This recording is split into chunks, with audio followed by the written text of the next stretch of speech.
por lo demás, pues bueno.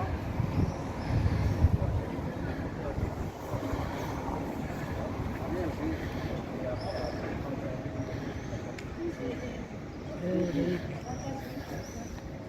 ¿Qué más cambia los pedales? El principio de nada.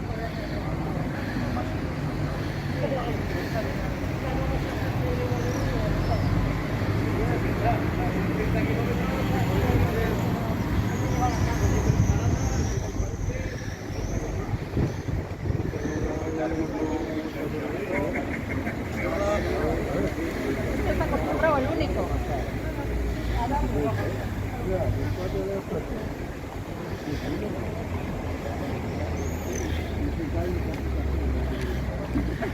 Luego hubo una concentración simbólica.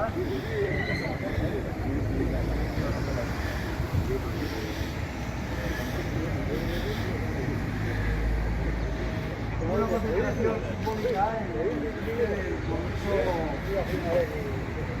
Español de Madrid. Y aquí la mayoría fueron 30 personas. Montaron ahí un momento de Andalucía, Madrid, Móstoles y alguna persona más también de Cataluña. Entonces, poco a poco, pues estuvieron también respaldados por los partidos políticos que todos conocemos, ¿no? Bildu, Bloque Nacionalista Galego, Más País Ecus, Instituto de Cataluña, RC y Unidas Podemos.